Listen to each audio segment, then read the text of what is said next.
म्लेच्छराज श्रृंखला के अंतर्गत हम जिस विषय पर अभी चर्चा कर रहे हैं उसका केंद्र बिंदु है आर्य समाज और दयानंद सरस्वती। पिछले दो अनुभागों के माध्यम से आपको इन विषयों के विषय में, इन बिंदुओं के बारे में बहुत कुछ जानकारियां मिली होंगी, जिसके विषय में आप पहले से अवगत भी हो सकते हैं या नहीं भी हो सकते हैं। लेकिन क्या दयानंद सरस्वती के इस रूप में प्रस्तुत होने के पीछे दयानंद की निजी व्यक्तिगत योग्यता थी या कोई बहुत बड़ा षड्यंत्र था?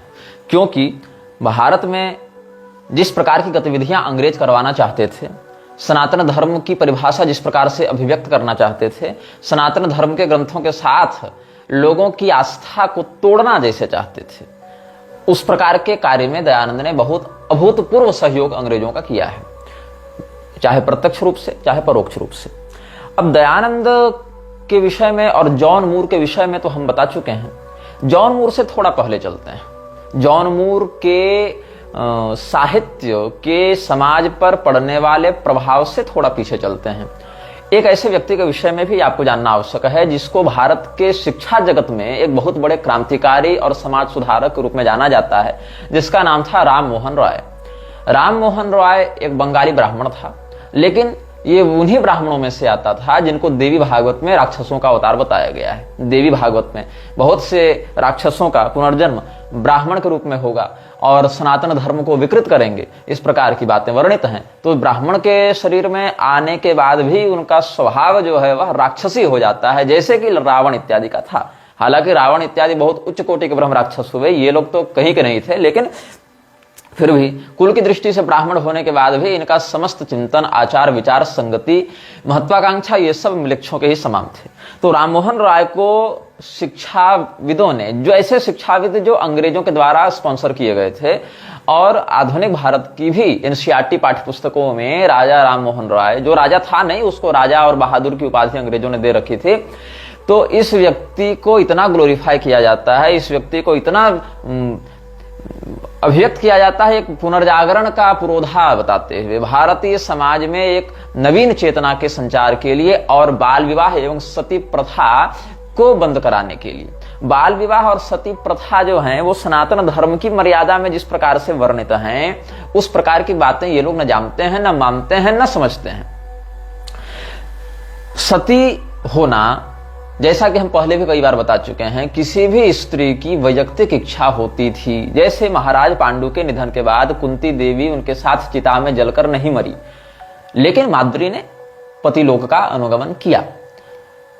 कई ऐसे उदाहरण आपको शास्त्रों में मिलेंगे जहां वैधव्य मर्यादा के अनुसार जीवन बिताने का चयन, अथवा जहां पर पति के साथ चिता में दग्ध होकर पतिलोक के गमन का प्रमाण दोनों प्राप्त हो जाते हैं।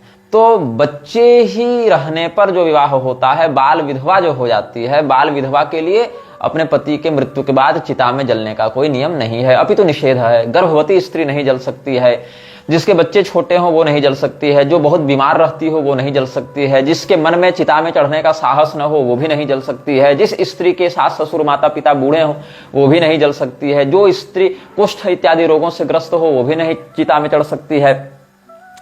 तो इस प्रकार से बहुत उसमें क्राइटेरिया है, बहुत उसमें नियमावली है। ऐसी स्त्री जिसका अपने पति के अतिरिक्त कोई नहीं था, ऐसी स्त्री जिसका अपने पति के अतिरिक्त किसी पुरुष से चिंतनात्मक संबंध भी नहीं था, ऐसी पतिव्रताएं ही सतीत्व धर्म की उस चरम वेदी पर आरूढ़ होकर प्राणोत्सर्ग करती हैं। ये शास्त्रीय मर्यादा है। लेकिन राममोहन राय ने जिस समय भारत में सती प्रथा के नाम पर हिंदुओं को पिछड़ा, अंधविश्वासी और अत्याचारी बताना प्रारंभ किया, उससे पहले एक बात आप ये भी देखेंगे कि ये सनातन धर्म की कोई कुरीति नहीं है। ये हिंदुओं की जो धार्मिक मर्यादा है, सनातन शास्त्रीय परंपरा है, उसकी कोई कुरीति नहीं है। ये एक तात्कालिक क्रूरता कहीं कहीं किसी मात्रा में देखने को मिलती थी लोगों के द्वारा, जो पति के मरने के बाद उसकी विधवा को उसके चिता के साथ बलपूर्वक जोड़कर जला देते थे। लेकिन यह धार्मिक रूप से प्रशस्त नहीं था। अगर राममोहन राय को वास्तव में इस क्रूरता का विरोध करना था, यह भी व्यापक क्रूरता नहीं थी। व्यापक क्रूरता तो अंग्रेज कर रहे थे, जहां 80,000 महिलाओं को उन लोगों ने 150 साल के अंतर्गत 17वीं और 18वीं शताब्दी में 80,000 महिलाओं को जिंदा जला दिया, डायन होने का आरोप लगाकर। और इसके आधिकारिक डॉक्यूमेंट्स आपको कहीं भी मिल जाएंगे, थोड़े से आप शोधात्मक प्रवृत्ति के होंगे तो।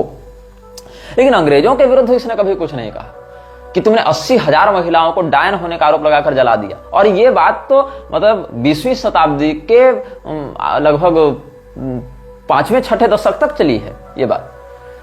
तो जो अंग्रेज इस प्रकार की क्रूरता करते थे कि कोई महिला अगर गणित में निपुण हो गई है तो वही उसको डायन होने का आरोप लगाकर उसको जिंदा जला देते थे चौराहे में ले जाकर। उसके विरुद्ध राममोहन राय ने कभी कुछ नहीं कहा।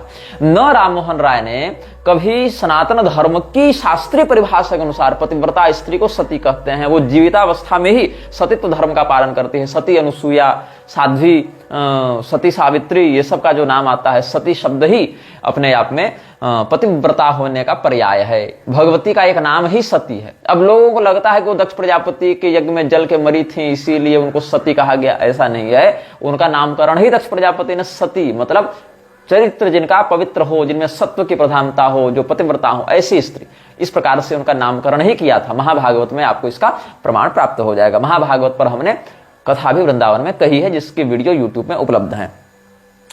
तो सती प्रथा के नाम पर और बाल विवाह के नाम पर जो शास्त्रीय मर्यादा है उसका परित्याग करके हिंदुओं को पिछड़ा दिखाते हुए उनको ईसाइयत की ओर ढकेलने का षड्यंत्र था राममोहन राय का।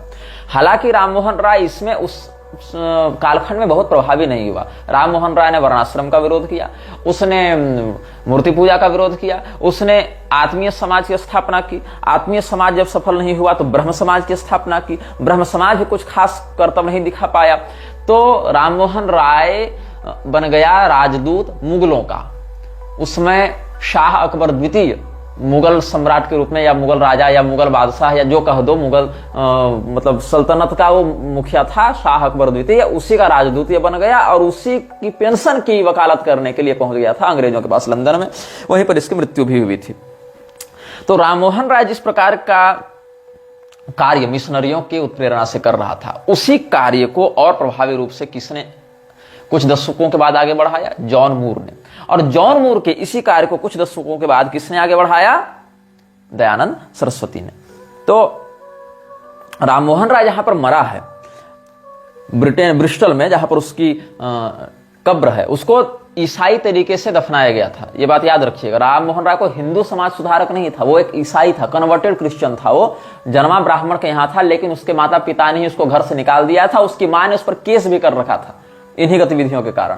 और अपनी मां की मृत्यु अवस्था में पहले तो उसने अपनी मां को असहाय छोड़ दिया। सोचो, जिस व्यक्ति को स्त्रियों का इतना बड़ा संरक्षक बताया जाता है, उसने अपनी मां को भूखमरी की हालत में छोड़ दिया। मां के मरने पर इंटेंशनली उसने अवॉइड किया उनके अंतिम कर्म में जाने की क्रिया को। वो अपनी मां का मरा चेहरा भी देखने के लिए नहीं गया। और कहां पहुंचा था ये? अकबर द्वितीय का प्रतिनिधि बनकर ब्रिटेन। तो राजा राममोहन राय बहादुर का जो वहां पर अंतिम संस्कार किया गया था ब्रिस्टल में, वो एक मूर्ति पूजा के विरोधी के रूप में उसकी कब्र पर यह अंकित है। कब्र में क्या लिखा है मैं पढ़ के सुनाता हूं। क्या है? Conscientious and a steadfast believer in the unity of the Godhead, he consecrated his life with entire devotion to the worship as the divine spirit alone. To create natural talents, he united through mastery of many languages and early distinguished himself as one of the greatest scholars of his day. Rammohan Roy को उस समय का सबसे बड़े विद्वानों में से एक लिख रहे हैं अंग्रेज, जबकि इस व्यक्ति की मानसिक बुद्धि एक सामान्य स्तर के व्यक्ति की भी नहीं थी। ये बहुत ही मंदबुद्धि स्तर का व्यक्ति था। बस अंग्रेजों के दिए पैसे का प्रयोग करके ये केवल इधर उधर की बातें जोड़ तोड़कर और कुरान बाइबल इत्यादि से बातें जोड़ तोड़कर ये बातें कहता रहता था। बात ऐसी है कि राममोहन राय अगर बौद्धिक रूप से सक्षम था भी तो सनातन धर्म के शास्त्रीय परंपरा के आलोक में उसका ज्ञान शून्य था। शास्त्रीय परंपरा अगर देखें सनातन धर्म के आलोक में, जिसके लिए वो विरुद्ध जिसके खड़ा रहा, उसमें उसका ज्ञान बिल्कुल शून्य था। और क्या हुआ? He unwearied labors to promote the social, moral and physical condition of the people of India. His earnest endeavors to suppress idolatry, मूर्ति पूजा का इसने विरोध किया, and the right of shuttle, and his constant jealous advocacy of whatever tended to advance the glory of God and the welfare of man live in grateful remembrance of his countrymen. This tablet records the sorrow and pride with which his memory is cherished by his descendants. He was born at in Bengal in 1774 and died at Bristol September 27th 1833। ये है। और राममोहन राय ने क्या कहा था उसको भी मैं कोट करता हूं। I have profound contempt for Hindus who have subjected themselves to disgrace and ridicule by worship of idols. मैं उन हिंदुओं का विरोध करता हूं जिन्होंने अपनी जिंदगी को नरक बना रखा है, दयनीय बना रखा है मूर्ति पूजा कर करके। Very often under the most shameful forms accompanied with the foulest language and most indecent hymns and gestures. अपने बहुत ही अभद्र मंत्रों के माध्यम से और अपनी सड़ी गली घृणित भाषा, मतलब संस्कृत और मंत्रों को यह घृणित और असभ्य कह रहा है। तो अपने देवताओं के बहुत ही लज्जास्पद स्वरूप, बहुत ही गंदी भाषा और बहुत ही इनडिसेंट, असभ्य, असंभ्रांत मंत्रों के द्वारा और मुद्राओं के द्वारा ये लोग जो मूर्ति पूजा करते हैं, उससे मैं इन लोगों का कट्टर विरोधी हो गया हूं। I envision union of England and India is two free and Christian countries. मैं एक महत्वाकांक्षा लेकर देख रहा हूं, मैं एक विजन लेकर चल रहा हूं कि इंग्लैंड और भारत दो स्वतंत्र राष्ट्र हों, लेकिन क्रिश्चियन कंट्रीज हों और दोनों भाषा, संस्कृति और रहन सहन के मामले में एक हो जाए। मतलब unification of England and India as two free nations but Christian countries united as they will then be by the resemblance of language, religion and manners. चाहे वो धर्म हो, यहां रिलीजन का अर्थ उसका वही था, चाहे वो पूजा पद्धति, चाहे भाषा, मतलब भाषा भी आप अंग्रेजी ही बोलें, ब्रिटेन वाले अपनी भाषा भी भारत पर लागू कर दें, अपनी चाल ढाल रहन सहन भी लागू कर दें, अपना पूजा पाठ मत मान्यता भी लागू कर दें और भारत आजाद हो, बिल्कुल हो, लेकिन एक ईसाई देश के रूप में भारत विकसित हो। ये राममोहन राय ने कहा था। द संस्कृत एजुकेशन सिस्टम, और गुरुकुलों को नष्ट करने के लिए लगे हुए थे अंग्रेज। तो इसी बात की वकालत करते हुए कहता है, इसने एक क्रिश्चियन कॉलेज की भी स्थापना की थी ना अंग्रेजों के साथ मिलकर।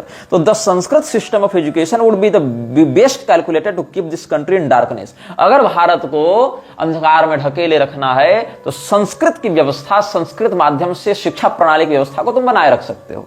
लेकिन अगर भारत को विकसित होना है तो अंग्रेजों के साथ उसको जुड़ना पड़ेगा, भाषाई रूप से, सामाजिक रूप से और धार्मिक रूप से भी, और क्रिश्चियन देश के रूप में उसको स्वतंत्र होना पड़ेगा। ये मैंने नहीं कहा, ये राममोहन राय ने कहा था। और precepts of Jesus the guide to peace and happiness, उस पुस्तक में राममोहन राय को इसी रूप में बताया भी गया है अंग्रेजों के द्वारा। लेकिन कहा गया कि जो अंग्रेज का जो लक्ष्य था कि भारत से मूर्ति पूजा को हटा दिया जाए, उसमें राममोहन राय सफल नहीं हुआ, क्योंकि राममोहन राय के अभियान के कारण 0.00001% हिंदू भी मूर्ति पूजा नहीं छोड़े। There is no doubt that the religious reform of the Hindus which may be regarded as the chief mission of Rammohan was an utter failure.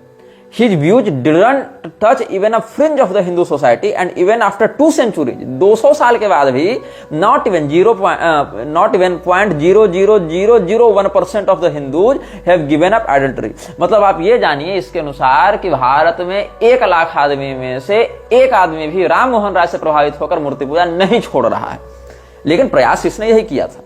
This is no mere accident. The idolatrous Hindus who survived the fanatic iconoclastic fury of the Muslim rulers for 500 years and scurrilous abuse of their gods and goddesses by the Muslim mullahs and the Christian missionaries were not likely to be affected by similar abuses of Ram Mohan। आखिर हिंदू क्यों छोड़ता राममोहन राय के कहने पर मूर्ति पूजा?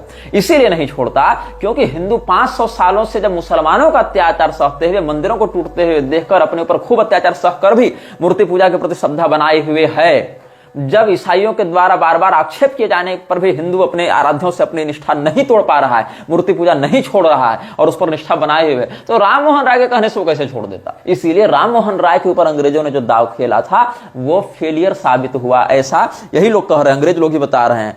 The precepts of Jesus the guide to peace and happiness, इस पुस्तक से मैं आपको बता रहा हूं।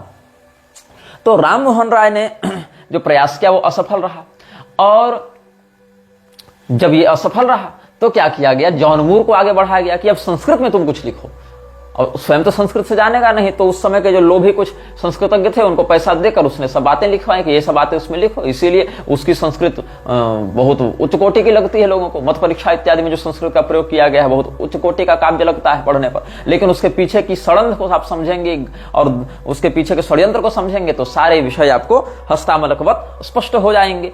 तो राममोहन राय के माध्यम से जो काम नहीं हो पाया, उस काम को जॉन मूर के माध्यम से कहा इन लोगों ने कि पहले एक संस्कृत पुस्तक तैयार करो, संस्कृत पुस्तक में हम इन बातों का खंडन करेंगे। संस्कृत पुस्तक का खंडन करें में बातों का खंडन करेंगे तो मत परीक्षा आई, उसका भी खंडन लोगों ने करना प्रारंभ कर दिया।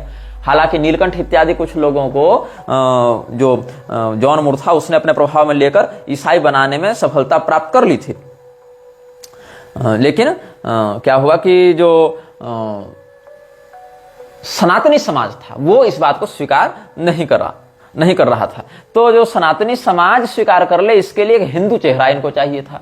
अब जॉन मूर हिंदू चेहरा तो था नहीं, राजा राम मोहन राय एक हिंदू चेहरा बन सकता था, लेकिन उसको संस्कृत का ज्ञान नहीं था, उसको धर्मशास्त्रों का ज्ञान नहीं था, इसलिए राम मोहन राय एक धर्मगुरु के रूप में सामने आकर हिंदुओं के मन में प्रभाव नहीं डाल पाया। अब राम मोहन राय के ऊपर जो दांव खेला गया वो असफल रहा। जॉन मूर को जो प्रोजेक्ट किया गया मत परीक्षा के माध्यम से, उसमें समस्या क्या थी कि लिखा उसने संस्कृत में, लेकिन स्वयं वो अंग्रेज मतलब स्वयं वो अंग्रेज, स्विस, जर्मन, फ्रेंच ये सब बहुत उसमें घुसे हुए थे। मैक्स मुलर इत्यादि भी जर्मन इत्यादि से थे। तो पूरा को जो उनका सिंडिकेट था, केवल ब्रिटेन नहीं, ब्रिटेन, फ्रांस और स्विस और जर्मन, स्कॉटिश ये सब भी थे, डेनिश लोग भी थे, पोर्टुगीज भी थे। तो ये सब मतलब जो पूरा एक पश्चिम जगत है, यूरोपीय समाज था, वो अलग अलग माध्यमों से इसमें मुख्यतया ईसाइयत को बढ़ावा दिया जाए इसके प्रयासरत था। इसमें अलग अलग देशों से ये लोग आए हुए थे। तो जो सेरामपुर ट्रायो भी एक आया था ना, कैरी वगैरह का उसमें दल था। सेरामपुर ट्रायो ने भी राजा राम मोहन राय को बहुत प्रमोट किया है। सेरामपुर ट्रायो के साथ मिलकर इसने हिंदू धर्म की बहुत भर्त्सना की है। खैर उस पर भी हम बाद में आएंगे। मैं इसको इसलिए समझा रहा हूं ताकि दयानंद की लॉन्चिंग को आप ठीक से समझ सकें। तो क्या हुआ, राम मोहन राय फेल हो गया। क्योंकि उसके पास सनातन धर्मशास्त्रों का ज्ञान नहीं था, वो रेफरेंस नहीं दे सकता था कहां से क्या है। जॉन मूर रेफरेंस दे सकता था और इसीलिए उसने पुराणों का खूब विरोध किया। लेकिन जॉन मूर चूंकि एक हिंदू धर्मगुरु के रूप में स्वयं को स्थापित नहीं कर सकता था, इसलिए वो भी अंततः उतना सफल नहीं हो पाया। तो इसीलिए एक ऐसे व्यक्ति को खड़ा किया गया जो जॉन मूर के समान पुराणों का विरोधी हो, राममोहन के समान ये सब समाज सुधारक की छवि लेकर आवे। तो इन्होंने खड़ा किया दयानंद को। अब दयानंद के पास थी महत्वाकांक्षा कि हमको पूरा सनातन समाज महर्षि के रूप में जाने, एक सर्वोच्च धर्मगुरु के रूप में जाने, ये उसकी एक लालसा थी, लोकेशना थी। लेकिन उसके पास एक उत्प्रेरणा नहीं मिल रही थी कि हम प्रारंभ कहां से करें। उत्प्रेरणा उसको मिल गई जॉन मूर की मत परीक्षा से। वहां पर उसको एक पात्र मिल गया जिसका नाम था सत्यार्थी। उसने लिख डाली सत्यार्थ प्रकाश। कब लिख डाली? जब 1868 में प्रोफेसर रुडोल्फ ने हिंदी एडिशन निकलवाया था। 1868 में मत परीक्षा का हिंदी एडिशन, उसके 5-7 साल के बाद सत्यार्थ प्रकाश भी लॉन्च कर दी गई, वही सत्यार्थी का मत उठाकर, और उसमें बहुत कुछ बातें अपने से भी जोड़ी गई। तो दयानंद सरस्वती की छवि, उसका नाम, उसकी वेशभूषा एक हिंदू धर्मगुरु या वैदिक धर्मगुरु के रूप में स्थापित होने लगी, जिससे जॉन मूर और राम मोहन राय जिस काम को प्रभावी रूप से लागू नहीं कर पाए थे, उस बात को लागू करने में इनको सुविधा हो गई, सहायता हो गई। तो अच्छा, ये जो राम मोहन राय था ये भी फ्रीमेसन्स था। जैसे भारत में जो रविंद्रनाथ टैगोर हुआ ना, जिसने जनगण मन लिखा था, वो भी फ्रीमेसन्स का सदस्य था। दादा भाई नौरोजी, इसका भी नाम सुना होगा तुम लोगों ने पाठ्य पुस्तक में, ये भी फ्रीमेसन्स का आधिकारिक सदस्य था। राम मोहन राय के बारे में बताए हैं। विवेकानंद भी था। विवेकानंद पर जब बाद में आएंगे तब उस पर विशेष चर्चा करेंगे। और मोतीलाल नेहरू, जो जवाहरलाल नेहरू का बाप था, वो भी फ्रीमेसन्स का सदस्य था। राजगोपालाचारी, चक्रवर्ती राजगोपालाचारी, जो स्वतंत्र भारत, कथित रूप से स्वतंत्र भारत के पहले जनरल एडमिनिस्ट्रेटर जनरल रहे थे, इसीलिए। और जो एक इंजीनियर साहब हुए थे अपने, विश्वेश्वरैया, वो भी फ्रीमेसन्स के सदस्य थे। और यहां तक कि जो टाटा फैमिली है, JRD टाटा, रतन टाटा इत्यादि भी फ्रीमेसन्स के सदस्य रहे। और रतन टाटा जो है वो PM केयर फंड का ट्रस्टी भी था। और इस पर हम बाद में आएंगे जब उसका प्रकरण आएगा, जब PM केयर फंड पर बात करेंगे, Pier 480 पर बात करेंगे, USAID पर बात करेंगे, और न्यू वर्ल्ड ऑर्डर पर बात करेंगे, WEF पर बात करेंगे, WTO पर बात करेंगे, WHO पर बात करेंगे। इन सब पर जब बात करेंगे तब इन विषयों पर हम चिंतन करेंगे। अच्छा, तो क्या हुआ कि विलियम कैरी जो था वो सेरामपुर ट्रायो का एक सदस्य था। सेरामपुर ट्रायो क्या है? ये एक 3 ईसाई मिशनरियों का, मिशनरी एजेंट्स का, पास्टर्स का एक समूह था। इसमें कौन कौन थे? विलियम कैरी, जिसकी मौत हो गई थी 1834 में, जोशुआ मार्शमैन, जिसकी मौत हो गई थी 1837 में, और विलियम वार्ड, जिसकी मौत हो गई थी 1823 में। मतलब 1823 में विलियम वार्ड, 1837 में जोशुआ मार्शमैन और 1834 में विलियम कैरी की मौत हुई थी। और इनको कहा जाता था सेरामपुर ट्रायो। और सेरामपुर ट्रायो जो है उसका काम था बंगाल में हिंदुओं को क्रिश्चियन बनाना, ये सेरामपुर ट्रायो का काम था। लेकिन अंग्रेज लोग इनको खुद से दूर रखते थे। क्यों रखते थे? इनको प्रतिबंधित रखा गया था अंग्रेजी नियंत्रण वाले क्षेत्रों में काम करने से, क्योंकि अंग्रेजी नियंत्रण वाले क्षेत्रों में अगर वो काम करेंगे तो एक प्रभाव इन पर जाएगा समाज में कि ये अंग्रेज सरकार के एजेंट हैं, और अंग्रेजी नीति नियम कानून के विरुद्ध अगर भारतीय जनमानस में कोई बात है तो वो अंग्रेजी सरकार के द्वारा भेजे गए लोगों की बात पर भरोसा तो करेंगे नहीं, वो तो कहेंगे ये तो अत्याचारियों का दल है, इसीलिए वो हमारी ईसाइयत के प्रति आकर्षित नहीं होंगे। तो सेरामपुर ट्रायो को, इन तीनों लोगों को भेजा गया ब्रिटिश कंट्रोल्ड इंडिया से बाहर। उस समय 18वीं शताब्दी का प्रारंभ चल रहा था ना, तो उस समय तो 1857 में इस सब का विद्रोह भी नहीं हुआ था, अंग्रेज अभी बढ़ ही रहे थे। तो अंग्रेजों ने सोचा कि अगर हम इन लोगों को अपने कंट्रोल वाले क्षेत्र में प्रचार करने की अनुमति देंगे, जो कि सरल भी होगा उनके लिए, तो एक समस्या ये होगी कि ये हमारी गवर्नमेंट के द्वारा स्पॉन्सर किए गए हैं, ऐसा भाव जाएगा लोगों में। और जिन लोगों के मन में अंग्रेजों के प्रति क्रोध है, घृणा है या विद्रोह की भावना है, वो लोग इनके प्रभाव में नहीं आएंगे, तो ये यूनिवर्स हो जाएगा हमारे लिए। इसीलिए हम इनको कहीं और भेजते हैं। तो एक डैनिश ट्रेडिंग प्लॉट में, एक डेनमार्क का ट्रेडिंग सेंटर था वहां पर, तो डैनिश ट्रेडिंग पोस्ट जो था श्रीरामपुर में, जो कि कलकत्ता से 13 किलोमीटर दूर था, वहां पर इन लोगों को भेजा गया कि आप वहां पर जाएं और जो लोग आपको गरीब दिखें, दबे कुचले दिखें, अस्वस्थ दिखें, गंदगी में पड़े दिखें, ऐसे लोगों को अपने प्रभाव में लें, अपनी संख्या पहले बढ़ाएं, ताकि आपकी छवि अंग्रेजी सरकार के स्पॉन्सर्ड एजेंट्स के रूप में न जावे, एक समाज सुधारक और उदारवादी जेंटलमैन के रूप में आपकी छवि जावे। तो ये श्रीरामपुर ट्रायो के नाम से विलियम कैरी, जोशुआ मार्शमैन और विलियम वार्ड की प्रसिद्धि हुई। और इन लोगों ने वहां पर 5 जुलाई 1818 को एक कॉलेज का भी, college for the instruction of Asiatic Christian and other youth in eastern literature and European science, इस प्रकार से एक प्रपोजल रखा था, जिसको बाद में श्रीरामपुर कॉलेज कहा गया। और श्रीरामपुर कॉलेज जो है, जिसको CMS के बाद और प्रेसिडेंसी कॉलेज के बाद अंग्रेजों के द्वारा प्रधानता से स्पॉन्सर किया गया प्रधान कॉलेज बताया जाता है। CMS जो है वो आपको चर्च मिशनरी सोसाइटी कॉलेज ये कहा जाता है, ये केरल के कोट्टायाम डिस्ट्रिक्ट में है।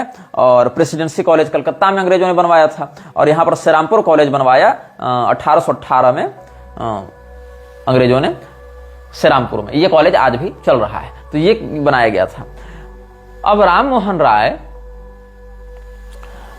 ये जो श्रीरामपुर ट्रायो था, इसके साथ मिलकर हिंदू सोसाइटी को एक इंडिसेंट या पिछड़ा या रूढ़िवादी समाज के रूप में, अंधविश्वासी समाज के रूप में घोषित करने का प्रयास करने लगा।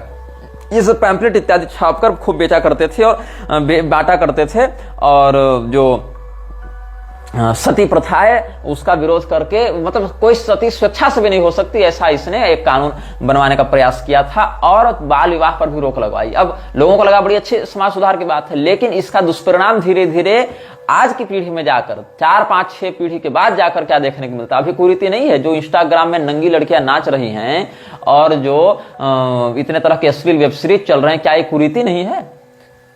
इसको डार्क ह्यूमर अब कहा जाएगा, अब इसको प्रोग्रेसिव कहा जाएगा, वो कल्चर कहा जाएगा। तो तुम्हारे मन में ये विकृति आ सके, इसीलिए सती प्रथा को हटाकर विधवा विवाह को प्रमोट किया गया, ताकि जो लोगों की यौन उत्कंठा को भड़काया जा सके कि किसी की विधवा भी है तो उसके प्रति यौन रूप से आकर्षित लोग हो सकते हैं, उसकी संरक्षण की भावना नहीं रख सकते हैं, और इसको ग्लोरीफाई किया जाने लगा। तो विधवा विवाह, इसमें गणेश शंकर विद्यार्थी, ईश्वर चंद्र विद्यासागर और राम मोहन राय सब खूब अंग्रेजों के जो पालित पोषित लोग थे, जो बाहर से समाज सुधारक दिखते थे लेकिन अंदर से अंग्रेजी सत्ता के विरुद्ध बहुत सहानुभूति रखते थे। कुछ आंदोलन में तो नेहरू भी अंग्रेज के खिलाफ खड़ा दिखा है, लेकिन अंग्रेजों के वास्तव में क्या विरोध में था नेहरू? नहीं था। क्या नेहरू के अभियानों से अंग्रेजी सत्ता को कोई प्रभाव पड़ा? नहीं पड़ा। क्या अंग्रेजों ने नेहरू के ऊपर कोई ढंग का अत्याचार किया, जैसा कि चंद्रशेखर आजाद इत्यादि के साथ हुआ? नहीं किया। क्यों? क्योंकि बाहर का चेहरा कुछ और होता है, अंदर का चेहरा कुछ और होता है। और हम नेहरू, गांधी, ये सब पर भी चर्चा करेंगे, लेकिन अभी नहीं, जब उनका समय आएगा तब। तो कांग्रेस पर भी चर्चा करेंगे, और नेहरू पर भी करेंगे, शास्त्री पर भी करेंगे, इंदिरा गांधी पर भी करेंगे, अटल बिहारी पर भी करेंगे, मनमोहन पर भी करेंगे, राहुल गांधी पर भी करेंगे, नरेंद्र मोदी पर भी करेंगे, सब पर करेंगे समयानुसार। लेकिन अभी हमारा यह क्या कहना है कि राम मोहन राय ने 1735 में जब विच क्राफ्ट एक्ट लाया गया था अंग्रेजों के द्वारा, उसके समय क्या हुआ, 1735 का विच क्राफ्ट एक्ट जो है, उसके अंतर्गत 80,000 स्त्रियों को डायन होने का आरोप लगाकर अंग्रेजों ने जला दिया था, लेकिन इसके विरुद्ध राम मोहन राय ने कोई कार्य नहीं किया। और राम मोहन राय का मुख्य उद्देश्य क्या था कि हम अधिक से अधिक पैसा बनावें और अधिक से अधिक अंग्रेजी सरकार के वफादार बने रहें। यह राम मोहन राय का लक्ष्य था, इसीलिए वो कोई फ्रीडम फाइटर नहीं था। अब राम मोहन राय के विषय में आगे क्या है, विलियम कैरी का जो आप वृत्त चित्र देखेंगे, वृत्त चित्र उस पर बनी थी, 2 घंटे की डॉक्यूमेंट्री बनी थी। तो श्रीरामपुर में जब 1793 ईस्वी में आया था तो क्या हुआ, 6 महीने तक ये जो श्रीरामपुर ट्रायो के तीनों मिशनरी थे, ये 6 महीने तक एक भी हिंदू को ईसाई नहीं बना पाए थे। इनको लगा बड़ा भय कि भाई हम 6 महीने से काम कर रहे हैं और अभी तक एक हिंदू को ईसाई नहीं बना पाए हैं, तो हम करें क्या। तब उस समय ईस्ट इंडिया कंपनी जो कार्य कर रही थी, जो कि रोथस्चाइल्ड की कंपनी थी, रोथस्चाइल्ड यहूदी था, वृक्षराज के नीचे काम करने वाले प्रधान वंशों में से एक रोथस्चाइल्ड का भी परिवार है, रॉकफेलर है, रोथस्चाइल्ड है, बहुत कुछ है उसमें, फोर्ड इत्यादि भी आते हैं। तो जो रोथस्चाइल्ड परिवार था वही मालिकाना हक रखता था उस समय ईस्ट इंडिया कंपनी का। और ईस्ट इंडिया कंपनी पूरे भारत में 1857 के बाद ही ठीक ठीक रूप से अपना प्रभाव स्थापित करने में सफल हो पाई थी। तो क्या किया, विलियम कैरी ने देखा कि हम अपनी बात को मनवा नहीं पा रहे हैं, तो हम अपनी बात को, जो अंग्रेजी बात है, उसको संस्कृत से जोड़कर अगर मनवावें तो ये लोग हमारे प्रभाव में आएंगे। तो उसने एक काम करना आरंभ किया कि जो संस्कृत के शब्द थे उनको अंग्रेजी में ट्रांसलेट करना आरंभ किया, कि हम एक डिक्शनरी बनाते हैं पहले। तो इस डिक्शनरी को बनाने में आगे जाकर मोनियर विलियम्स इत्यादि की भी डिक्शनरी आई है ना, तो मोनियर विलियम्स इत्यादि की डिक्शनरी अभी भी मोतीलाल बनारसीदास इत्यादि छाप ही रहे हैं। तो एजुकेशन के पीछे या लिटरेरी प्रोग्रेस के पीछे, लिटरेचरशिप के पीछे भी ये ईसाई मिशनरियों का एक एजेंडा रहा। और यही कारण है कि इन्होंने संस्कृत में यीशु सहस्रनाम तक निकाल रखा है, यीशु नारायण कथा निकाल रखी, सत्यनारायण कथा की तर्ज पर यीशु स्तोत्र, यीशु जन्मोत्सव, यीशु जन्माष्टमी, मतलब हर कुछ, यीशु का रुद्राभिषेक, अभिषेक यीशु का, और यीशु का ध्वज स्थापन, यीशु की रथ यात्रा, ईसा मसीह की संहिता, ख्रिस्टी संहिता जिसका वर्णन जॉन मूर ने मत परीक्षा में किया है, और ख्रिस्टीय शास्त्र, यहां तक कि बाइबल को इन लोगों ने संस्कृत में अनुवाद करा रखा है। तो इस प्रकार से ईसाइयत के ऊपर हिंदुत्व का चोला चढ़ाकर अंदर से ईसाई, स्यूडो क्रिश्चियंस, क्रिप्टो क्रिश्चियंस इसने बना रखा था। तो क्या हुआ, जब ये लोग भारतीय ज्ञान शास्त्र की पुस्तकों को चुरा रहे थे, अनुदित कर रहे थे, उस समय हरिहरानंद विद्यावागीश जैसे लोगों ने इनका खूब साथ दिया। अब हरिहरानंद विद्यावागीश और राम मोहन राय, ये दोनों मिले। राम मोहन राय संस्कृत जानता नहीं था, हरिहरानंद विद्यावागीश जानता था। राम मोहन राय अंग्रेजों से मिला हुआ था, हरिहरानंद वागीश को महत्वाकांक्षा चाहिए थी, सरकारी संरक्षण चाहिए था, लोग हमको भी जाने, नाम प्रसिद्धि की चाह, तो इसने साथ दिया। और इस प्रकार से सती प्रथा के विरुद्ध एक माहौल बनाया जाने लगा। लेकिन क्या हुआ, राम मोहन राय चूंकि एक संस्कारित ब्राह्मण परिवार से था, उसके पिता को जब पता चला कि मेरा बेटा ऐसी गतिविधियों में लिप्त है, धार्मिक बातों का विरोध कर रहा है, तो उसको उसके पिता ने घर से लात मारकर निकाल दिया, और बचपन में ही निकाल दिया। होनहार वीरवान के होत चिकने पात। राम मोहन राय इतना प्रतिभावान व्यक्ति था कि उसके बाप ने उसके लक्षण 16-15 साल की उम्र ही पकड़ लिए थे, वहीं से उसको लात मार के निकाल लिया था। और जब ये घर से निकाला गया, क्योंकि बचपन से इसकी बुद्धि नास्तिकता की ओर जा रही थी, तो जब बचपन में ही इसके बाप ने 16 साल में इसको घर से निकाल दिया, तो ये बन गया मुसलमान। इसने खुद को इस्लाम में कन्वर्ट किया, लेकिन इसने इस्लाम में कभी सोशल रिफॉर्म्स की बात नहीं की। इसने कभी भी इस्लाम में महिलाओं की स्थिति पर चर्चा नहीं की। और उसके बाद कुरान इत्यादि इसने खूब पढ़ी। उसके बाद 1799 ईस्वी में जब कैरी, विलियम कैरी से मिला, और जोशुआ मार्शमैन और विलियम वार्ड का जो डेनिश सेटलमेंट में श्रीरामपुर में डेनिश पोस्ट पर जब श्रीरामपुर ट्रायो का गठन हुआ, तब ये उनको ज्वाइन करता है। तब इन लोगों ने कहा कि सबसे पहले हम बाइबल को बंगाली में छापें, क्योंकि संस्कृत में छापने से पहले बंगाली में छापना आवश्यक है। ऐसे भी जो विशुद्ध बंगाली है उसके तत्सम शब्द मिलते हैं संस्कृत से, तो बंगाली में छापेंगे बाइबल। तो बंगाली हिंदू को लगेगा कि अच्छा, बंगालियों में एक बात क्या है कि उनमें भाषाई आकर्षण बहुत अधिक है। मैंने जैसा कि पहले आपको बताया था कि अगर कोई गैर बंगाली हिंदू है तो एक बंगाली व्यक्ति उसको एक बंगाली मुसलमान से कम अपना सगा समझेगा। जैसे मैं बंगाली नहीं हूं, तो कोई बंगाली हिंदू एक बंगाली मुसलमान से जितना प्रेम करेगा उतना मुझसे नहीं करेगा, क्योंकि वो बंगाली बोल रहा है आपस में। तो ये एक उनमें भाषाई पूर्वाग्रह होता है और एक तथ्य है, एक उनका कल्चरल पूर्वाग्रह है। तो राम मोहन राय की आवश्यकता यहीं पर पड़ी, क्योंकि राम मोहन राय को बंगाली आती थी, ऑब्वियस बात है। और इनको संस्कृत को पीछे दिखाने के लिए पहले बंगाल को अपने क्लच में लेना था, और इसीलिए बंगाली में उसने जो श्री रामपुर राय था बाइबल को प्रकाशित करवाया। अब रॉथस्चाइल्ड ने यहां पर अनुभव किया कि राममोहन राय जैसे लोग जो जन्म से तो ब्राह्मण है, लेकिन इनको अपने हिंदू होने की पहचान में बड़ा लज्जा का अनुभव होता है, बड़ी लज्जा का अनुभव करते हैं ये लोग, और इनको अंग्रेजी शासन के प्रति बड़ी निष्ठा है, बड़ा आकर्षण है, इन लोगों को हम प्रमोट करें। तो और ये तो धर्म भी अपना बदल चुका है, मुसलमान बन चुका था। तो रंगपुर में क्या हुआ, जहां पर अफीम का ये लोग अड्डा चलाते थे अंग्रेज, तो नशा का भी व्यापार करते थे ना, ड्रग्स का भी कार्टेल चलाते थे ये लोग, और विश्व भर में ड्रग कार्टेल चलाने में पाब्लो एस्कोबार को प्रसिद्धि मिली। लेकिन पाब्लो एस्कोबार का भी जो बाप रहा रोथस्चाइल्ड, उसके लोग नहीं गुण गाते हैं, क्योंकि सच्चा क्रिमिनल वही है जिसका क्राइम सामने न आवे। जिसका क्राइम सामने आ गया वो क्या क्रिमिनल जी? क्रिमिनल तो वो है जो पीछे से रूल करे ना। तो रंगपुर में जहां पर हेडक्वार्टर था अफीम फैक्ट्री का, वहां पर ईस्ट इंडिया कंपनी ने इसको नौकरी दी, किसको? राममोहन राय को। और वहीं पर अफीम के साथ साथ टोबैको स्टेशन भी इन लोगों ने बनाया, खैनी, तंबाकू, गांजा, भांग सब ये लोग करते थे वहां पर। तो क्या हुआ, इसको अकाउंट्स का डिपार्टमेंट दिया गया, राममोहन राय बन गया मुंशी। और राममोहन राय के हाथ में जब अंग्रेजों का पैसा आया, हिसाब किताब आया, तो वहीं से वो करने लगा हेर फेर, क्योंकि उसमें महत्वाकांक्षा थी, उसको चाहिए था पैसा। तो उसने पैसे में हेरफेर करनी आरंभ की, और उनके जो अफीम के खाते थे उनमें कुछ फेरबदल करता, पैसा इधर कर लेता, वैसा कर लेता।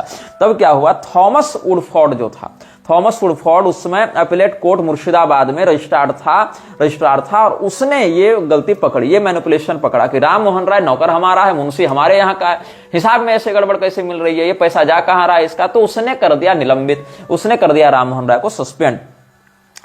अब 1815 ईस्वी तक की बात आ गई थी। 1815 ईस्वी तक ये हेरफेर करके इसने काफी माल बना लिया था, बहुत पैसा बना लिया था। क्योंकि उस समय डिजिटल वर्ल्ड नहीं था, सारा कच्चा चिट्ठा रजिस्टर पर लिखा जाता था, कोई बैंक अकाउंट्स में वैसे डिजिटलाइज नहीं थे, इसीलिए काले धन को छिपाना ज्यादा सरल था। राममोहन राय ने सारा पैसा इधर उधर व्यवस्थित किया और कलकत्ता में आकर एक धनी और संभ्रांत व्यक्ति के रूप में, एक भद्र लोक के रूप में, भद्र पुरुष के रूप में स्थापित हो गया। और इसने यहीं पर उस पैसे का प्रयोग करके इसने सोचा कि जैसे मुंबई में पारसियों ने अपना एक कल्ट बना रखा है, वैसे हम कलकत्ता में ऐसे बंगालियों का कल्ट बनाएं जो हमारी विचारधारा को समर्थन दें। और इसने एक सभा बनाई जिसका नाम था आत्मीय सभा। लेकिन ये आत्मीय सभा ज्यादा दिन चल नहीं पाई, क्योंकि फंडिंग बंद हो गई। अपने पैसे से कब तक चला पाता, इसको एक तगड़ा स्पॉन्सर चाहिए था। ब्रह्म समाज की स्थापना भी बाद में की थी। तो फिर इसने क्या किया, अब पावर के बिना पैसे का कोई महत्व नहीं होता है, इसीलिए पैसा बहुत हो आपके पास, लेकिन अगर आपके पास सत्ता का सुख नहीं है, पावर नहीं है, तो आप कुछ नहीं कर सकते हैं। पैसा अथाह रहे, लेकिन आपको सड़क पर 10 जूता रोज लोग मारे, पावर ही नहीं है आपके पास, तो क्या कीजिएगा। इसीलिए पैसे के साथ प्रभुत्व भी चाहिए, समाज में धाक चाहिए, अपना भौकाल चाहिए। तो इसने क्या किया, इसने टकराना प्रारंभ किया सीधे सीधे सनातन धर्मावलंबियों से, जिसके बाद इसकी मां ने इसको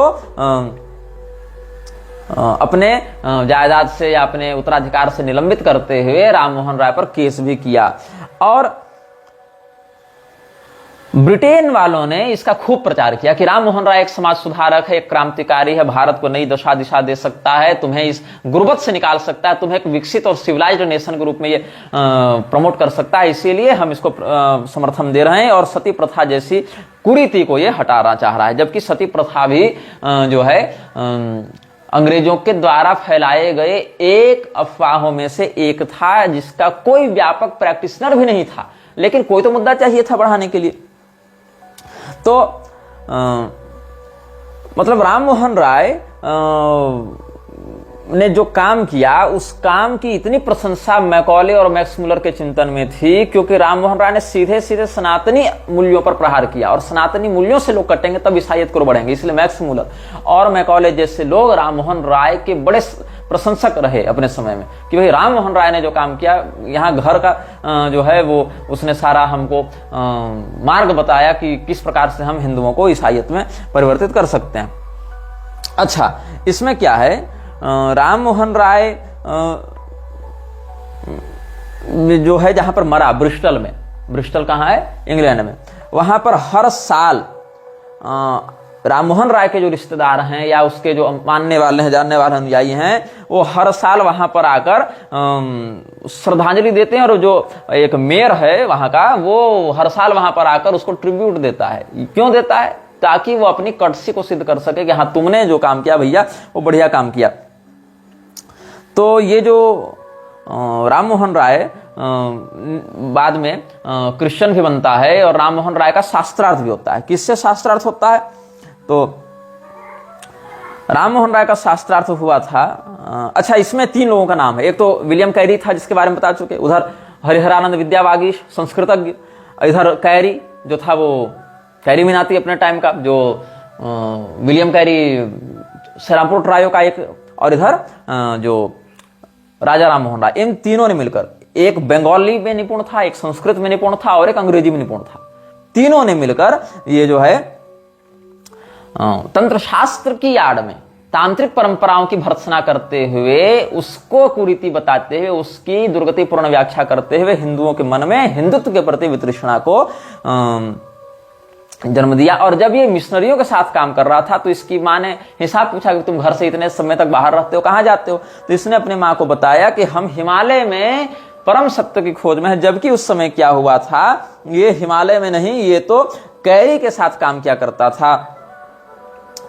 और राम मोहन राय को अपने हिंदू होने पर जो शर्म आती थी, अपने हिंदू होने पर जो लज्जा आती थी, जैसा कि उसने कहा भी था कि ये क्या सड़ी गली भाषा का प्रयोग करते हैं, अगर भारत को अंधकार में बनाए रखना है तो ही संस्कृत पढ़ो, और अगर भारत को आजाद भी करना है तो अंग्रेजी शासन के प्रभाव में उसको रहना चाहिए, क्रिश्चियन देश के रूप में उभरना चाहिए।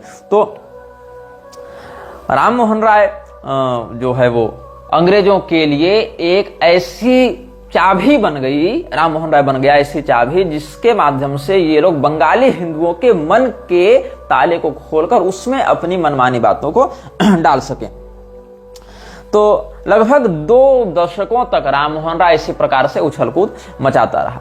हालांकि राम मोहन राय का जो शास्त्रार्थ है वो कब हुआ? शास्त्रार्थ क्या कहेंगे, एक डिबेट हुआ था। हालांकि 1817 में इसकी मां ने इस पर जो केस किया था, जब इसने बहुत ज्यादा उत्पात मचाना प्रारंभ किया, लोग इसकी मां को गाली देने लगे कि कैसा बेटा तुमने पैदा किया है, जो रोज सनातन धर्म को गाली देता है, रोज अंग्रेजों के साथ मिलकर हिंदुत्व को नीचा दिखाता है, हमारे देवी देवताओं को, मंत्रों को, भाषा को गाली देता है। तो एक महत्वपूर्ण घटना ये घटित हुई कि अपनी सगे बेटे के विरुद्ध उसकी मां ने केस किया और कहा कि हम तुमको अपने उत्तराधिकार में स्वीकार नहीं करते हैं। तब क्या हुआ? 1819 ईस्वी में सुब्रमण्यम शास्त्री के साथ शास्त्रार्थ हुआ। ये तमिल के थे, तमिल ब्राह्मण थे और शास्त्रों के बहुत अच्छे विद्वान थे। तो सुब्रमण्य शास्त्री इनका नाम था। इनसे राम मोहन राय का मूर्ति पूजा पर शास्त्रार्थ हुआ। अब मूर्ति पूजा पर जो शास्त्रार्थ हुआ उसका निर्णायक कौन होगा? शास्त्रार्थ तो अंग्रेजों ने खुद को निर्णायक बनाया कि हम निर्णय करेंगे, क्योंकि सत्ता हमारी है, सरकार हमारी है, राम मोहन राय पर हमारी कृपा है, इसलिए हम निर्णय करेंगे। अब इसको शास्त्रों का तो ज्ञान नहीं था, इसीलिए इसने कुतर्क करने प्रारंभ किए, जैसा कि आर्य समाज आज भी करते हैं। अगर ये तो प्रक्षिप्त है, ये तो मिलावटी है, हम इसको प्रमाण नहीं मानते हैं, यहाँ पर ये बात ऐसी है तो यहाँ पर ऐसी बात क्यों है? तो शास्त्रीय परंपरा से इसने पढ़ा नहीं था, तो पद पद पर भ्रमित होता रहा। तो इस पूरे शास्त्रार्थ को ब्रिटेन वालों ने ही स्पॉन्सर किया था, ताकि हिंदुओं को यह दिखाया जा सके कि नहीं नहीं, राम मोहन राय तो शास्त्रों के भी बड़े अच्छे जानकार है और इन्होंने जो कहा वो सच्ची बात कही। ब्राह्मणों ने तुमको, ये सब सुब्रमण्यम शास्त्री जैसे मूर्ति पूजक ब्राह्मणों ने तुमको मूर्ख बनाया। लेकिन क्या हुआ? सुब्रमण्यम शास्त्री के तर्कों के सामने राम मोहन राय टिक नहीं सका। जनता समझ गई कि राम मोहन राय को आता जाता कुछ नहीं है, यह व्यक्ति केवल अंग्रेजों की चापलूसी करके आगे बढ़ रहा है। और सुब्रमण्यम शास्त्री का पक्ष सही है, लेकिन अंग्रेजों ने क्या किया? विक्ट्री को परिवर्तित कर दिया राम मोहन राय के पक्ष में, क्योंकि निर्णय वही करने वाले थे। तो जनता के मन में सुब्रमण्यम स्वामी विजयी हुए और अंग्रेजों के अनुसार राम मोहन राय विजयी हुए। तो इससे बाद क्या हुआ? यह रहस्य खुल गया कि राम मोहन राय कोई समाज सुधारक नहीं है, राम मोहन राय कोई हमें प्रगति की ओर नहीं ले जाने वाला है। राम मोहन राय सीधे सीधे हमारे मन में ईसाइयत का बीज डालने वाला है। इसीलिए ये लोग सीधे सीधे राम मोहन राय और कैरी और श्रीरामपुर के जो ईसाई मिशनरी थे उनके विरुद्ध हो गए। और राम मोहन राय ने भी ये जो मिशनरी थे, कैरी वाला दल, उसको छोड़ दिया 1819 में। लेकिन तब तक वहां के स्थानीय लोग इन लोगों के विरुद्ध हो चुके थे। और उसके बाद इसने कहा कि अब हम गवर्नमेंट जो पैसा दे रही है लोगों को, कहीं संस्कृत पढ़ाने के लिए पैसा दे रही थी ना उस समय, ताकि संस्कृत के प्रोफेसर्स को हायर करके संस्कृत के कुछ विकृत प्रारूपों के माध्यम से हम ईसाइयत की ओर मोड़ सकें। क्योंकि बाइबल हम संस्कृत में छापेंगे तो लोगों को लगेगा ये प्रामाणिक बातें हैं, हमारे ही धर्म से जुड़ती मिलती बातें हैं, तो वहां से धीरे धीरे आवरण बटोर कर यहाँ लाएंगे। तो संस्कृत के अध्यापकों को भी पैसा देती थी अंग्रेजी सरकार। लेकिन क्यों? ताकि उनके संस्कृत ज्ञान के माध्यम से अपना स्वार्थ सिद्ध किया जा सके। क्योंकि संस्कृतज्ञ ही व्यक्ति ना वहां से फिर विकृति को लोगों के मन में डाल पाएगा। जो संस्कृत जानेगा ही नहीं वो कैसे कर पाएगा? तो अपने एजेंट तो वहां भी बैठाने पड़ेंगे ना, जो संस्कृत भी जाने, जो शास्त्रों से जुड़ा हुआ भी हो। जैसे दयानंद सरस्वती जैसे लोग जो संस्कृत भी जानते थे, वेद पुराण इत्यादि को पन्ना पलटते रहते थे, तब तो वहां से वो घाल मेल करेंगे। तो क्या हुआ, बाद में फिर इसने देखा कि हम न इधर से आंदोलनकर्ता बन पा रहे हैं, न अंग्रेजों से ही ठीक ठाक बात बन पा रही है, महत्वाकांक्षा आगे आड़े आ रही थी। तो ये चला गया शाह अकबर द्वितीय के यहाँ नौकरी करने। और चूंकि अंग्रेजों से इसके पहले से संबंध थे, शाह अकबर द्वितीय के पास पैसे की कमी थी, तो उसका पेंशन बढ़वाने के लिए ये इंग्लैंड गया हुआ था। वहीं पर ये 27 सितंबर 1833 को मर गया। वहीं पर इसको अंग्रेजी ईसाई रीति से दफना भी दिया गया था। तो एक ऐसा व्यक्ति जो अपनी मां की मृत्यु पर उनके अंतिम संस्कार में भी नहीं जाता है, जिसकी मां ने उसको बेदखल कर दिया था, बाप ने घर से निकाल दिया था, जिसने सरेआम कहा कि मुझे हिंदू धर्म से घृणा है और मुझे इन हिंदुओं से घृणा है जो मूर्ति पूजा करते हैं, भारत को संस्कृत के चंगुल से निकलकर एक प्रकाश की ओर बढ़ना चाहिए और प्रकाश ईसाइयत से प्राप्त हो सकता है। ऐसा व्यक्ति जिसकी मां भूखमरी में मरी, वो व्यक्ति महिलाओं का उद्धारक, समाज सुधारक कैसे हो सकता है? और ये सब बातें आप क्रॉस वेरीफाई भी कर सकते हैं कि हम जो कह रहे हैं वो सही कह रहे हैं कि गलत कह रहे हैं। हमारे बताए नाम, हमारे बताए स्थान, हमारी बताई तिथियां इन घटनाओं से युक्त हैं कि नहीं है? तो राम मोहन राय के माध्यम से अंग्रेज जो करवाना चाहते थे उसमें उतनी सफलता न प्राप्त होने के ही कारण इन लोगों ने फिर जॉन मूर को प्रमोट किया। और जॉन मूर में भी थोड़े ये लोग पीछे रहने लगे, तब इन लोगों ने दयानंद को प्रमोट किया। और दयानंद के अभियान को कभी थियोसोफिकल सोसाइटी के माध्यम से तो कभी कोल्हापुर के शासक के माध्यम से इन्होंने खूब प्रमोशन दिलवाया, ताकि दयानंद के माध्यम से हिंदुओं के मन में मूर्ति पूजा की आस्था समाप्त हो जाए। मूर्ति पूजा की आस्था समाप्त होगी तो क्या होगा? कल को कभी मंदिर टूटेंगे तो हिंदू एकजुट होकर हमारे विरुद्ध खड़ा नहीं होगा। मूर्तियों की जब तस्करी की जाएगी, जब इन दिव्य प्रतिमाओं को विदेशों में वृक्षों को बेचा जाएगा, वो इनका दुरुपयोग करेंगे, तब कोई विरोध नहीं करेगा। इस पर भी हम आएंगे, भारत में कैसे मूर्तियों की तस्करी हो रही है या हो रही थी, और या इसके क्या वृक्षराज से जुड़े हुए रहस्य हैं, उस पर भी हम चर्चा करेंगे। और वेदों में तुम वाराणसी का मतलब वेदों में क्या जो संहिता भाग है, संहिता भाग मात्र से नदियों का तो नाम प्राप्त हो जाएगा, लेकिन जो तीर्थ हैं हमारे, जो तीर्थगत पर्व इत्यादि, उनका प्रमाण कहां से ला पाओगे? तो तीर्थों के प्रति श्रद्धा समाप्त हो जाएगी। इससे क्या होगा कि मनमाने रूप से हम तीर्थों पर कब्जा कर लेंगे, मंदिरों पर कब्जा कर लेंगे। वर्णाश्रम व्यवस्था को अगर हम केवल कर्म पर आधारित बता दें दयानंद के मत के अनुसार, तो क्या होगा? जो जन्मगत ब्राह्मण क्षत्रिय वैश्यादि हैं ये महत्वहीन हो जाएंगे। और कर्म की आड़ में हम किसी भी ईसाई, मुसलमान, अंग्रेज को कभी भी हिंदू बनाकर इनके घर परिवार में किसी भी हैसियत से रिश्तेदारी के माध्यम से भी घुसा सकते हैं। तो इन सभी विकृतियों के लिए इन्होंने दयानंद को खड़ा किया कि मूर्ति पूजा का विरोध कर दो, सीधे सीधे मंदिरों से इनकी आस्था समाप्त हो जाएगी। एक बहुत बड़ा वर्ग जो है हिंदुओं का वो मंदिरों से दूर हो जाएगा। उससे क्या होगा? मूर्ति पूजा खत्म हो जाएगी, तो मंदिरों पर हम कब्जा कर लेंगे, मंदिरों की मूर्तियों पर कब्जा कर लेंगे, मंदिरों की संपत्ति पर कब्जा कर लेंगे। Mission accomplished. दूसरा, तीर्थों के प्रति श्रद्धा समाप्त कर दो। तीर्थों के प्रति श्रद्धा समाप्त कर दो तो इनको अपनी तीर्थों की मर्यादा से कोई मतलब नहीं रहेगा। फिर तीर्थों पर कब्जा करके इनकी जो सुरक्षात्मक दिव्य ऊर्जाएं हैं उनको खंडित कर देंगे। ये भी मिशन अकम्प्लिश्ड। आगे फिर वर्णाश्रम पर प्रहार करो विश्व बंधुत्व के नाम पर। इससे क्या होगा कि आज जो ईसाई मुसलमान इनके घर में घुस नहीं पा रहे हैं, कल को हिंदू, और हिंदू में भी हम चूंकि शंख बजा रहे हैं, स्वस्ति वादन कर रहे हैं, तो हम ब्राह्मण हो गए, ऐसा कहकर इनके घर परिवार में दामाद की हैसियत से भी घुस जाएंगे।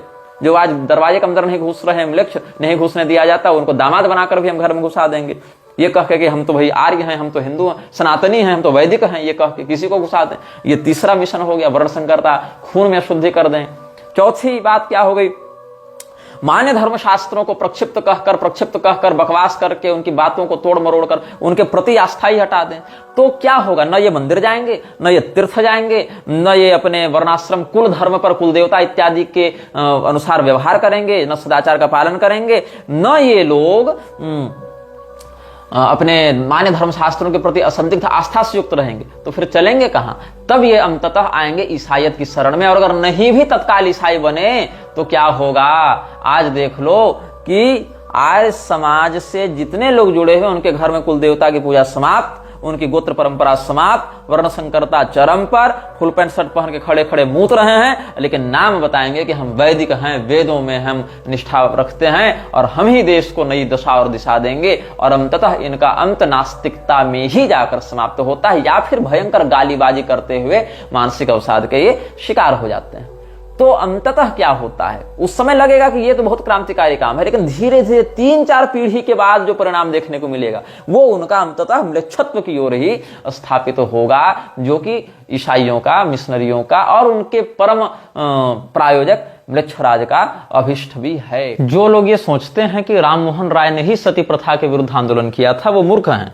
क्योंकि अगर आप विलियम बेंटिंक के लेटर्स को देखेंगे तो क्या होता है कि उसने पहले ही घोषणा कर रखी थी भारत में आने से पहले ही कि वहां पर जाकर वो सती प्रथा के विरुद्ध एक कानून बनाएगा या एबोलिशमेंट ऑफ सती को लागू करेगा। किसने की थी? विलियम बेंटिंक ने। और राम मोहन राय का उस समय कोई अता पता नहीं था। अब ये बात आपको अगर समझ में आ रही है कि बेंटिंक कौन था, तो बेंटिंक वही व्यक्ति था जिसने सरामपुर ट्रायो को भेजा था। मतलब जिस सोसाइटी ने सरामपुर ट्रायो को भेजा था, सरामपुर ट्रायो जो विलियम कैरी ये सब की वार्ड इत्यादि की जो संस्था थी, जोशुआ इत्यादि की, उसको जिसने स्पॉन्सर किया था उसी एवेंजेलिकल सोसाइटी से ही बिलोंग करता था विलियम बेंटिंक। तो विलियम बेंटिंक पहले ही इस योजना के साथ यहाँ पर आया था और राम मोहन राय को उन्होंने एक यूजफुल इडियट के रूप में प्रस्तुत किया है कि ये हमारे अंडर काम करने वाला एक मूर्ख है जो हमारे लिए बड़ा काम का है, हमारे लिए बड़े फायदे का है। और इसने क्या किया था?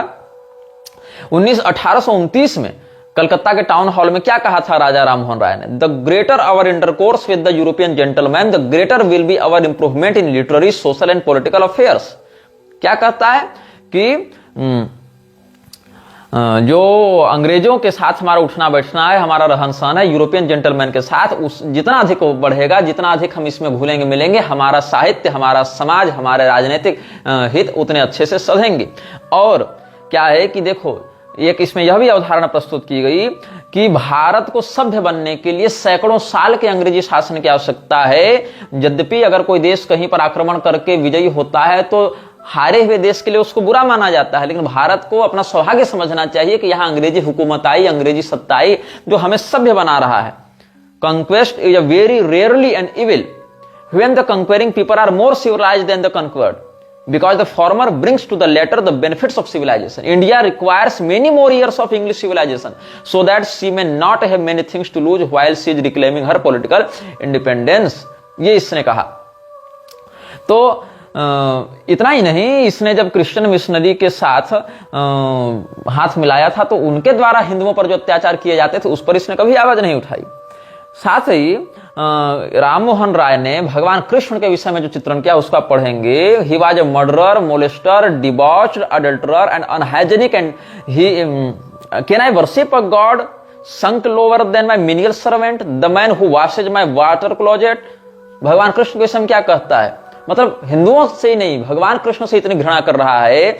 1817 में बैप्टिस्ट मैगजीन में राम मोहन राय का जो लेख छपा था उसमें क्या कहता है? मैं एक ऐसे भगवान जिसका नाम कृष्ण है उसकी पूजा कैसे कर सकता हूं जो मेरे सबसे तुच्छ सेवक से भी नीचे की औकात वाला है, जो मेरा बाथरूम साफ करने, मेरा शौचालय साफ करने की भी योग्यता नहीं रखता है। मतलब मेरा जो सबसे तुच्छ सेवक है वो मेरा शौचालय साफ करता है, लेकिन कृष्ण तो उससे भी अधम है। वो एक हत्यारा था, एक यौन शोषण करता था, वो एक अनहाइजेनिक व्यक्ति था, मतलब और बहुत कुछ कहा है। और जो भगवान महादेव का जो शिवलिंग है उसके विषय में क्या कहता है ये कि Mahadeva's symbol is so indecent that I am ashamed to talk about in public.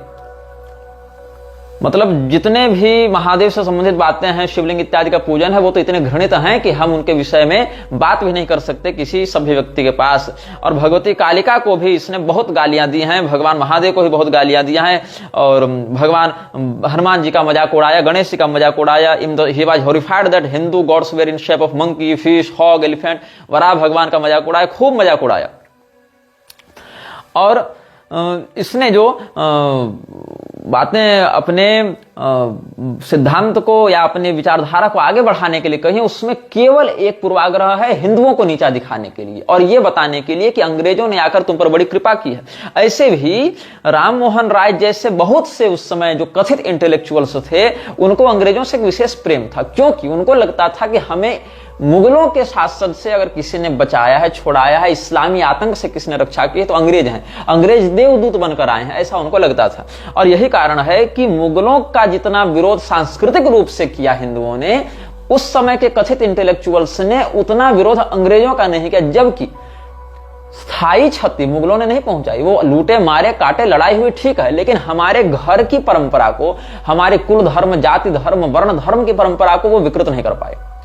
लेकिन अंग्रेजों ने क्या किया? अंग्रेजों ने राममोहन राय को खड़ा करके, जॉन मूर को खड़ा करके और दयानंद को खड़ा करके सनातन धर्मावलंबियों की मूल जो कुल परंपरा है, गोत्र परंपरा है, आराधना पद्धति है, शास्त्रीय प्रामाण्य बुद्धि है, इन्हीं पर आघात करवाया। ऐसे बाहर से लगेगा कि दयानंद ने तो अंग्रेजों के खिलाफ लिखा, ईसाइयों के खिलाफ लिखा, लेकिन ईसाइयों के विरुद्ध लिखने के साथ साथ उसने सीधे सीधे तुमको तुम्हारी कुल परंपरा से तोड़ दिया, तुम्हारे वर्ण परंपरा से तोड़ दिया, तुम्हारे मंदिरों से तुमको तोड़ दिया, तुम्हारी संप्रदाय परंपरा से तुमको तोड़ दिया, शास्त्रीय प्रामाण्य बुद्धि से तोड़ दिया।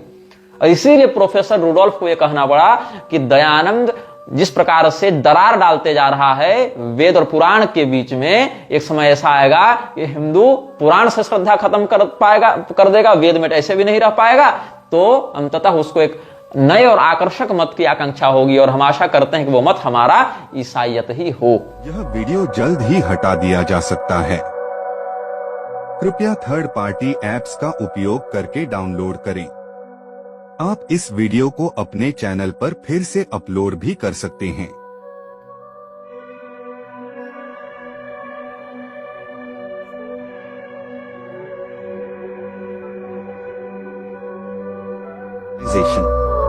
This video may get deleted soon. Please download using third-party apps. You may also re-upload this video on your channels. Thank you.